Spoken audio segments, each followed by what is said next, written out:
Hi යාළුවනේ කොහොමද ඔයාලට වල්දකින් YouTube නාලිකට ඔයාලා ආදරයෙන් පිළිගන්නවා. අපි අද හදන්නේ broken glass jelly පුඩිම. හරි අපි එහෙනම් බලමු කොහොමද සාදාගන්නේ කියලා. ඊට කලින් මතක් කරන්න ඕනේ ඔයාලා තාමත් අපේ වල්ද කිචන් YouTube නාලිකාව subscribe කරලා නැත්නම් අමතක නොකර අපේ channel එක subscribe කරන් යන්න අමතක කරන්න එපා. අවශ්‍ය නම් ඔයාලා වීඩියෝ එකේ සඳහන් කරලා තියෙනවා. හරි අපි එහෙනම් බලමු කොහොමද සාදාගන්නේ කියලා. මම මෙතන jelly වර්ග 3ක් කරන් තිනවා. මුලින්ම කරන්නේ මේ වගේ කප් තුනකට ජෙලි පැකට් තුන කඩා දමා ගන්නවා. ඊට පස්සේ උණු ජලය එකකට මීටර් 300 ගාන එක් කරලා ජෙලි ටික හදින් වතුර එකේ දී කර ගන්න ඕනේ. ජෙලි ටික හදින් දියු පසු හොදින් නිවෙන්න තබා සීතකරණ යට කොටසේ දමා හොදින් සෙට් වෙන්න තබා ගන්න. ජෙලි ටික හොදින් සෙට් වුණාට පස්සේ පිරිසිදු පොඩි බෝල් එකක් අරන් ඒකට ජෙලි ටික මේස් හැන්දි දෙකක් දා ගන්න. ඒකටම උණු ජලය මේ සැන්දි 6ක් දාලා ජෙලි ටික හොදින් දී කරගන්න.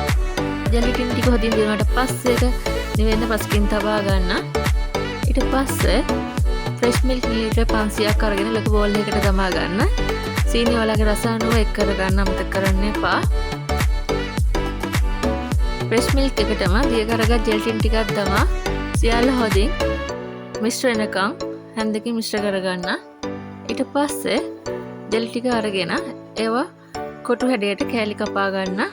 කෑලි කපාගෙන broken glass jelly පුඩිම සාදා ගන්න භාජනයේ